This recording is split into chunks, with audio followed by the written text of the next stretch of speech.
आज आपका सोयाबीन ये रखा है, कुछ अच्छा है कुछ खराब है, दोनों प्रकार का है। इस बार अच्छा सोयाबीन की अच्छी क्वालिटी आई क्या? नहीं आई ना। अच्छा, अच्छी क्वालिटी नहीं आई तो बाजार में क्या भाव बिकेगा? कम में बिकेगा।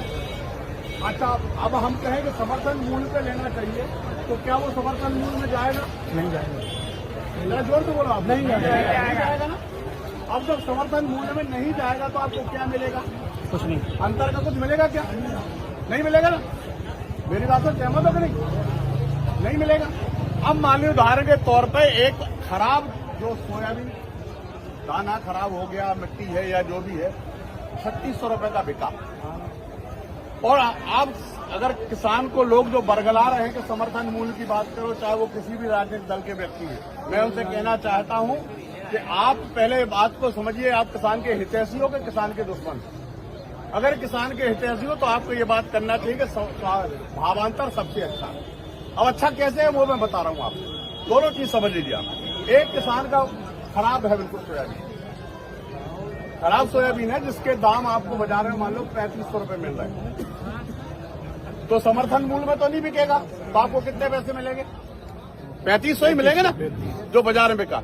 और अगर वही भावांतर में जा रहा तो भावांतर में क्या होगा? आपका 3500 में बिक गया, ठीक है।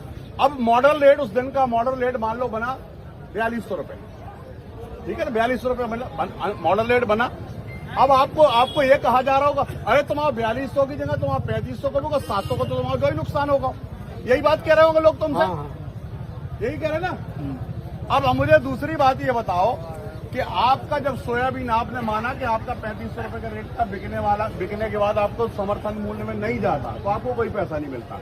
लेकिन ये खराब होने के बावजूद भी आपको 4200 रुपए के अंतर की राशि मिलेगी कि नहीं मिलेगी? मिलेगी ना। कितनी मिलेगी? 1128 रुपए। तो भावांतर अच्छा है कि ये अच्छा है?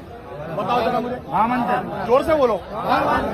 तो फिर ये जो लोग कांग्रेस के लोग या जो दूसरे लोग आप लोगों से बोल रहे हैं कि भावांतर में विरोध करो, भावांतर की बात ये करो, वो आपके हितैषी नहीं है, दुश्मने में।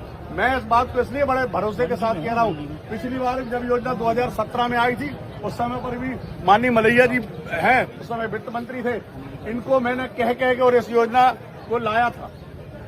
लेकिन यही बात कह के लोगों ने, यही जो मैं अभी कह रहा हूं आपको, यही बात कह के और उस भावांतर की योजना को बंद करा दिया। अब मुझे बताओ आपकी, अगर ये 3500 मिलना अच्छा है कि 1100 और मिलना अच्छा है?